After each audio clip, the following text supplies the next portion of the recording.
앞에 한 여성이 있는데 저 여성은 하마스의 창립 멤버 중에 한 딸이에요. 주만 알 카바스미라는 그런 여인인데, 저 여인이 자라면서 기독교에 대해서 굉장한 반발심을 가지고 그렇게 살아왔고 그렇게 교육을 받아왔어요. 하마스는 팔레스타인의 이슬람 저항 운동을 따는 정치군사 조직들이에요.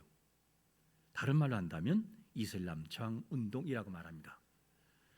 주만은 카타르에서 태어나고 자랐는데 어린 시절부터 주변에서 하마스와 이스라엘 기독교 그리고 유대인들에 대해서는 적대감을 가지고 교육을 받아왔어요. 그리고 결혼한 지 13년 됐을 때 가자 지구에 거하는 동안에 하마스의 폭력적인 통치를 다 목격하면서 의문이 생긴 거예요. 그게 뭐냐? 자신이 믿는 알라 신에게 나를 정말 사랑하실까? 나를 정말 사랑하실까라는 의문을 가졌어요. 근데 질문을 하는데도 마음에 평강이 없어요. 그러던 2014년 가자 지구에서 전쟁이 한창일 때에 그가 기도하는 중에 이상한 일이 벌어져요. 그게 뭐냐? 꿈속에서 예수님 얼굴이 보이더니만 예수님이 아랍어로 하는 말이 뭐냐면 너는 나의 딸이다. 두려워하지 말라. 이 말씀하신 거예요. 그래서 그 이후에 그가 인터넷에서 성경을 들어가서 성경을 바라보니까 성경을 보다가 딱 구절이 뭐가 보이느냐? 너의 원수를 사랑하라.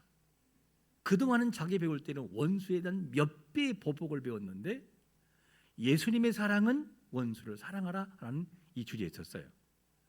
이후에 이 여인이 이슬람과 하마스의 신념을 완전히 버려버리고 기독교로 개종해버려요.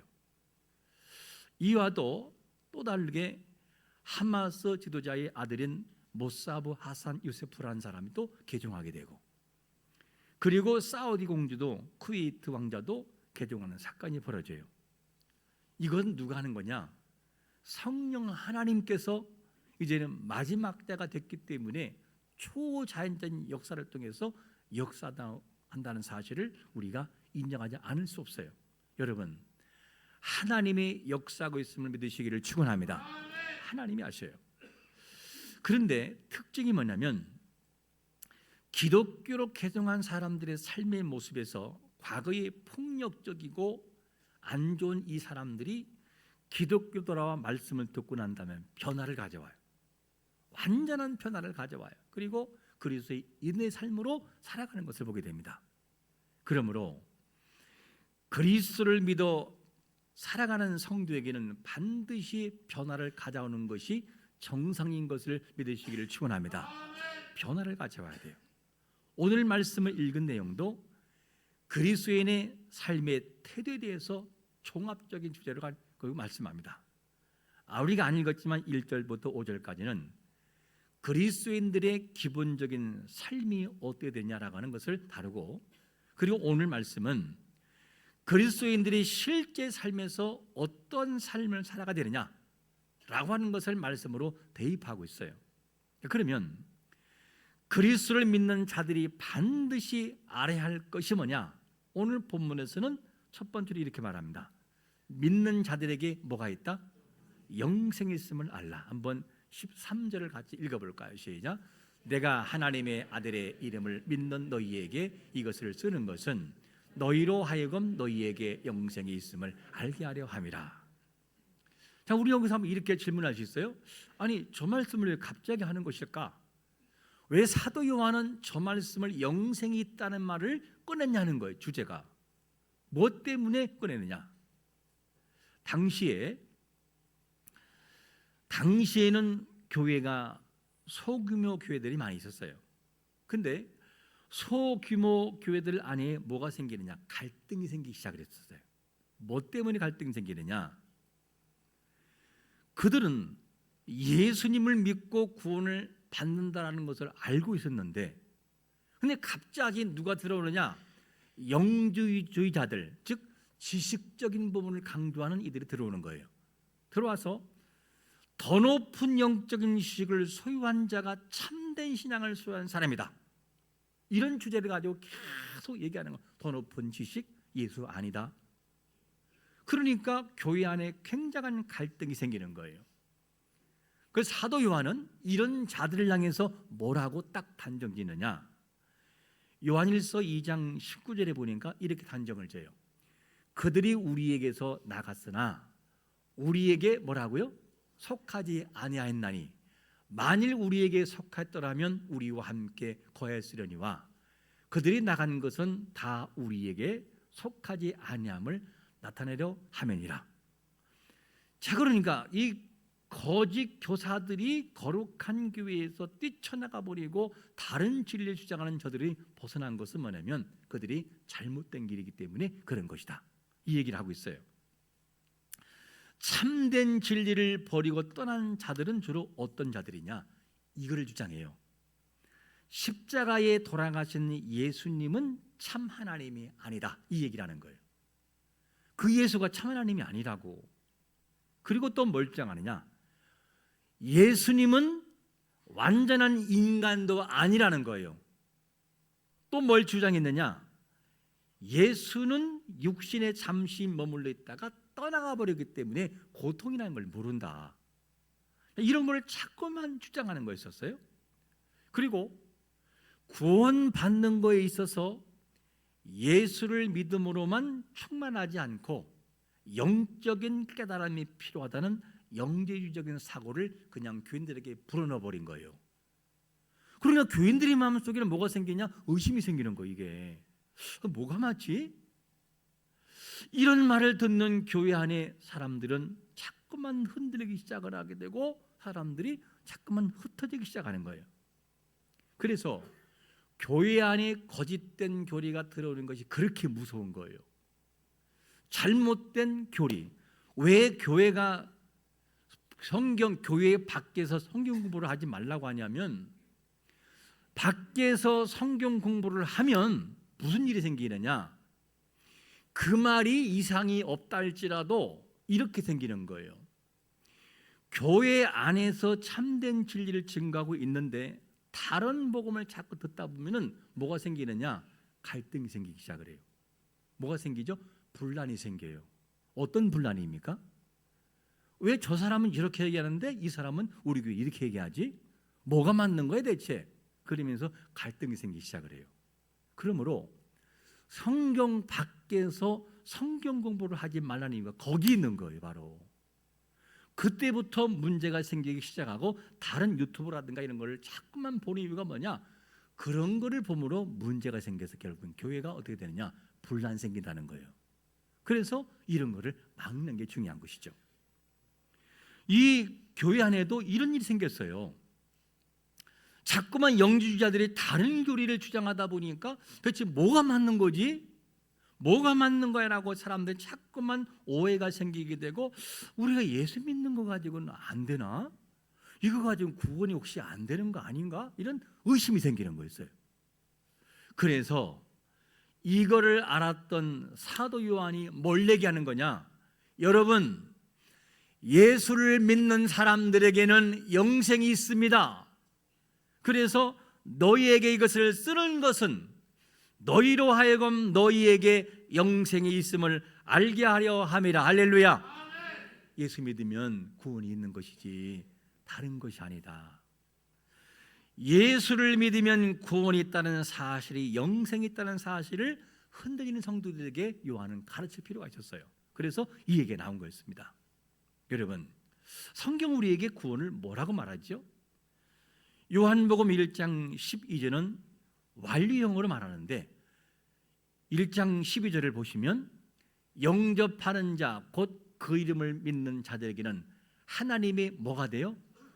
자녀가 되는 권세가 어떻게 돼요? 주어져요.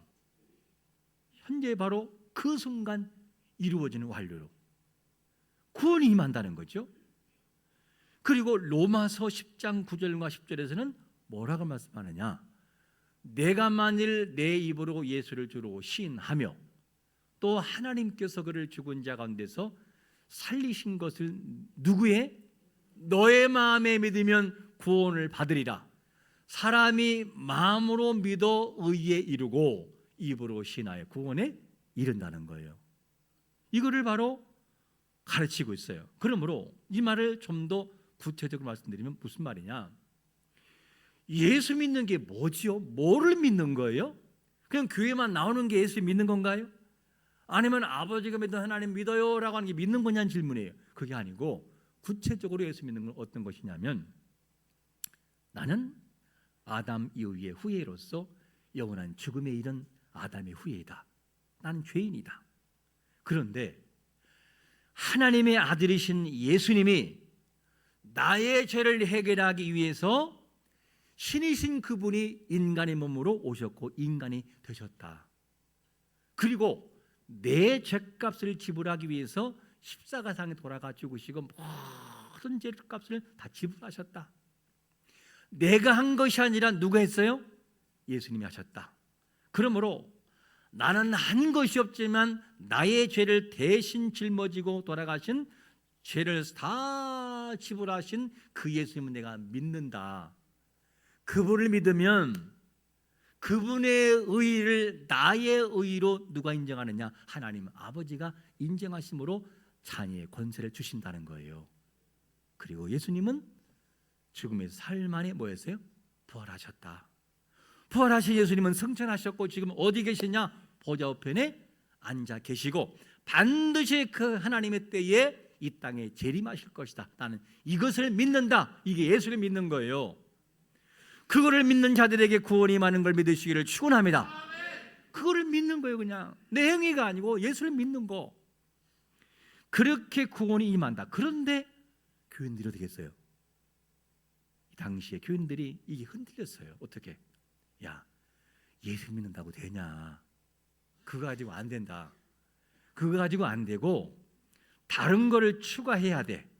행위도 있어야 되고 뭐도 있어야 되고 이런 걸 자꾸 얘기하고 지식을 갖춰야 된다. 그거 가지고 안 된다. 자꾸 얘기하는 교인들이 잘못된 교리를 접하다 보니까 흔들리게 되고 혼란이 오게 되는 거예요. 그래서 여러분, 예수 믿는 여러분들에게는 영생이 있습니다. 다른 말로 말하면 구원이 이미 임했습니다. 그러므로 흔들리지 마십시오. 이 얘기를 하고 있는 거예요. 여러분, 예수님을 믿으면 그 순간 하나님의 약속의 말씀을 따라서 구원이 임하는 걸 믿으시기를 축원합니다. 그게 약속이라는 거예요. 은혜가 임한 거다. 그래서 믿는 그리스도인, 참된 그리스도인들은 뭘 알아야 되느냐? 예수 믿으면 내가 하나님 자녀가 되고 그 자리에 구원이 임하는구나, 영생이 있구나 하는 것을 알아라 그 말이에요. 이것이 참된 그리스도인의 모습인 것을 보게 됩니다. 그러면 우리 안에 예수를 믿으면 영생이 있다는 사실과 확신을 가진 사람이 다음으로 그리스도인들에게 꼭 따라야 되는 것이 뭐가 있냐면, 두 번째로 이렇게 말합니다. 두 번째 보니까 계속해서 죄를 어떻게 해요? 짓지 않는 삶을 살아가는 것이 그리스도인이다. 한번 18절 말씀 읽어볼까요? 시작. 하나님께로부터 난 자는 다 범죄하지 아니한 줄을 우리가 아노라. 하나님께로부터 나신 자가 그를 지키심에 악한 자가 그를 만지지도 못하느니라. 여기서 하나님께로부터 난 자는 다 범죄하지 뭐라고요? 아니한다라고 했어요. 그러면 이 말이 무슨 말이냐? 하나님께 난 자는 죄를 안 짓나 하는 질문이지요. 자, 그럼 묻겠습니다. 여러분들은 하나님을 믿는 사람이에요? 안 믿는 사람이에요? 믿는 사람이지, 맞죠? 그죠? 그러면 죄를 져야 돼, 안 져야 돼요? 그럼 묻겠습니다. 근데 죄를 져야 안 져요? 이상하네요. 아니, 안 지는다면서요. 근데 왜 죄를 지느냐? 자, 우리는 하나님 믿는 사람이지만 죄를 져요, 분명히. 그러나 사망에 이르는 죄가 있고 이르지 않는 죄가 있어요. 무슨 말이냐? 죄를 분명히 지는데 우리는 회개함으로 하나님께 용서를 받아요. 그러나 사망에 이르는 범죄, 다른 말로 말한다면 죄가 나의 삶을 완전히 뒤엎어서 계속해서 죄악에 끌려가고 죄를 짓는 그 죄를 범치 않는다, 그 얘기예요. 여기서 그 얘기예요. 죄를 하나도 안 짓는 얘기가 아니라 완전히 죄가 나를 지배하고 굴복시켜서 하나님도 모르고 더 이상 죄에 짝해서 계속 반복적인 죄를 지고 살아가는 그런 죄를 우리는 짓지 않는다. 그러면 우리가 구원받은 증거가 어디 있느냐? 자, 믿는 사람이 죄를 져요. 지나가다가 5만 원짜리 길거리에서 교회 앞에서 5만 원짜리 줍는다. 그러면 5만 원짜리 주고 난 다음에 딱 집어넣었어요. 여기다가 집어넣은 다음에 마음이 편안할까요? 불편할까요? 이거를 어떻게 해야 되나? 경찰서로 갖다 줘야 되나? 교육자실로 갖다 줘야 되나? 그리고 밤에 잘 때 이거를 안 주고 호주머니에 넣고 있으면은 갑자기 경찰이 당신 일어나시오! 꿈꾸고 막 이런 생긴단 말이에요. 결국에는 뭐 어떻게 되냐? 이 돈을 갖다 줘야 마음이 편안해요. 왜 그럴까? 성령이 누구 안에? 우리 안에 거하기 때문에요. 내가 남을 막 미워해요. 찬양하고 예배해요. 마음이 편안해요, 불편해요? 불편해요. 회개를 안 했어도 불편해요. 자꾸만 회개해야만 될 것 같아. 하나님이 안 좋아할 것 같아. 왜 그러냐? 성령이 탄식으로 내 마음을 다스리기 때문이에요. 이것이 성령님이 하시는 거예요. 죄가 들어오면 마음이 슬퍼지고 죄가 들어오면 마음이 불편해지게 되고 왠지 모르게 불안해요. 왜 그러냐? 우리가 하나님의 사람들이기 때문에, 성령이 내 안에 거주한 구원받은 영생이기 때문에 그런 것입니다. 그러므로 우리가 죄를 졌을 때에 하나님이 나에게 때로는 징계도 하시고 책망도 하시는 것은 감사하시기를 축원합니다. 감사해야 돼요. 그게 나쁜 게 아니고 그게 은혜예요. 바로 죄는 짓되 죄가 삶 전체를 지배하지 못해요. 그러면 왜 지배하지 못하는가? 죄를 짓는다면서요. 근데 지배는 못한다는 거죠. 왜 그러냐? 지배하지 못한 이유가 18절 중반절에 보니까 이런 말씀을 해요. 하나님께서 나신 자가 뭐 한다고요? 그를 지킨다. 중반에 나오잖아요. 하나님께로부터 나신 자가 그를 지키심에 악한 자가 그를 만지지도 못하느니라.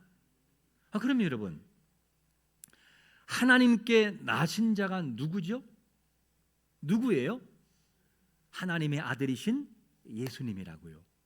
예수님이 우리를 통치하신다는 거죠. 하나님의 통치하심으로 나쁜 길로 갔다가도 돌이키게 되고, 나쁜 일을 했다가도 이러면 안 돼. 그리고 후회하고 돌아온다는 거예요. 이거를 누가 하시느냐? 예수님이 하신다는 거예요. 왜? 구원받은 자이기 때문에. 그래서 완전한 형벌로 떨어지는 죄를 지을 수가 없다. 그 말은 무슨 말이냐? 그 예수님이 우리 마음을 통치하시고 이끌어서 감동 주고 눈물 나오게 하고 회개하게 만들어서 그래서는 안 된다는 것을 알려준다는 거예요.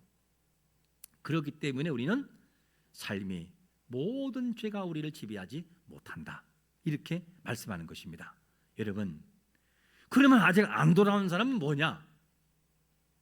안 돌아오지면서도 진정 그 마음에 하나님의 씨앗이 있다면 죄를 지으면서도 어떻게 될까요? 내가 이러면 안 되는데, 죄를 또 졌지만 그런 마음의 후회함과 회개함이 마음속에 있다는 거죠. 그건 하나님이 알고 계시죠. 우리가 죄를 이길 수 있는 것이 아니라 예수님께서 죄에서 벗어나게 하심으로 그 죄를 이길 수 있음을 믿으시기를 축원합니다. 그게 은혜라는 거예요. 바로 내가 하는 게 아니고 내 마음을 통치하시는 예수 그리스도가 내 마음속에 오심으로 나의 마음을 다스리시고 이기도록 하신다는 거예요. 후회하게도 만들고 회개하게도 만들고 슬프게도 만들고 이래서는 안 되는데라는 마음도 갖게 하신다는 거예요. 그게 누구냐? 예수님이 하시는 능력이죠. 여러분, 그러면 이 모든 악한 세력이 만지지 못한다고 한다면, 그러면 아니 사단이 욥을 힘들게 했어요, 안 했어요? 어느 정도 힘들겠죠? 집안을 완전히 폭삭 어떻게 했어요? 망하게. 자녀 10 다 죽게 했어요. 재물 다 어떻게 했어요? 다 가져갔어요. 아내는 어떻게 했어요?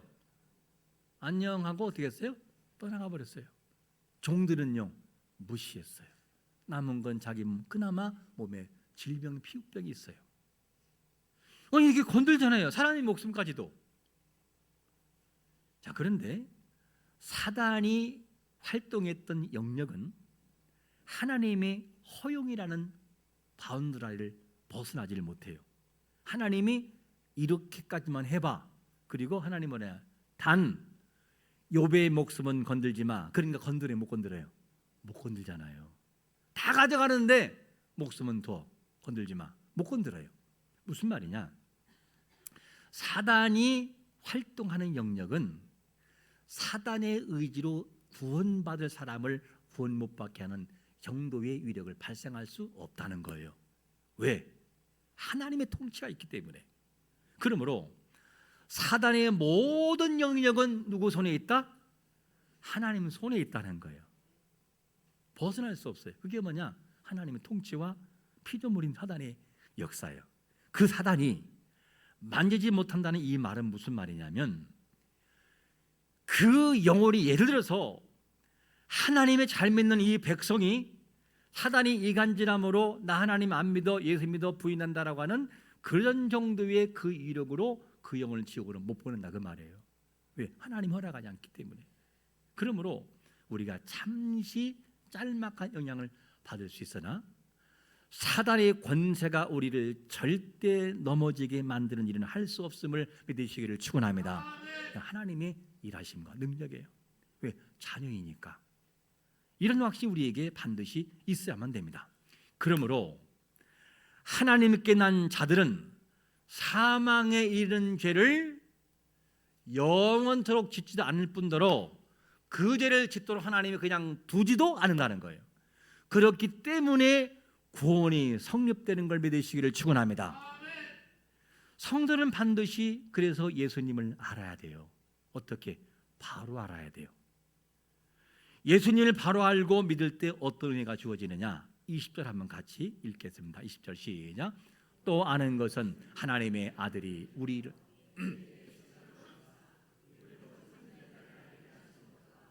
또한 우리가 참된 자 곧 그의 아들 예수 그리스도 안에 있는 것이니 그는 참 하나님이시요 영생이니라. 하나님 아버지를 알기 위해서는 반드시 누구를 알아야 돼요? 예수님을 알아야 돼요. 예수님을 믿어야 하나님 아버지를 알 수 있고 믿을 수 있다는 거예요. 그래서 예수님을 통하지 않고는 아버지에게 갈 수 있다 없다? 없다. 요한복음 14장 6절에서 이렇게 말씀합니다. 예수께서 이르시되 내가 뭐라고요? 길이요 진리요 생명이니 나로 말미암아 저는 아버지께로 갈 수 있다 없다? 없다는 거예요. 예수님 아니면 갈 수 없다는 거예요. 알 수 없고. 그러므로 하나님께 나가기 위해서는 반드시 예수님을 믿고 바로 알아야 돼요. 왜냐? 예수님께서 우리에게 뭘 주냐면 지각을 주시기 때문에. 지각.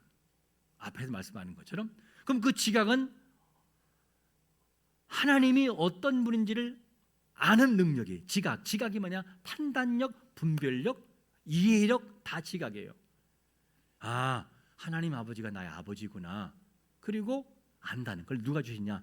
예수님이 그를 지각을 주신다는 거예요. 그러므로 예수님을 바로 알고 믿을 때 우리의 삶의 변화를 가져오는 것을 믿으시기를 축원합니다.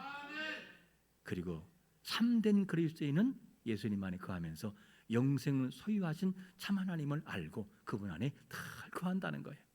우리가 26년도에 참된 그리스도인이 되라라는 표를 가지고 나갑니다. 참된 그리스도인은 어떤 삶이냐? 내가 예수님을 믿고 영생이 내 안에 있음을 확신하는 자들인 걸 믿으시기를 축원합니다. 그래야 예수님을 알고 하나님 바로 믿을 수 있어요. 그리고 내가 하나님의 자녀이기 때문에 계속 죄를 지을 수 없구나. 죄를 짓는 순간에 떨어지는 순간 가지 못하도록 누가 하시느냐? 예수님이 나에게 함께 하시고 통치하시는구나. 그래서 내가 예수님을 믿는 것이구나. 그러므로 나는 그리스도 안에 늘 거하는 삶에서 감사하며 살아가야 되겠구나 하는 것이 뭐냐? 그게 참된 그리스도의 삶의 모습이라는 거죠.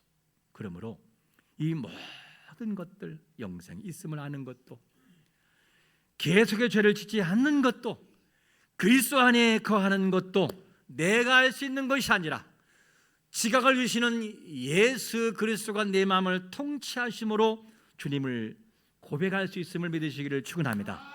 이 모습을 통해 26년도에도 그리스도를 전적으로 의지함을 통해서 주님을 믿고 그분 앞에 나가서 내가 그리스도인의 삶을 살아낼 수 있는 능력을 받기를 예수 그리스도의 이름으로 축원합니다.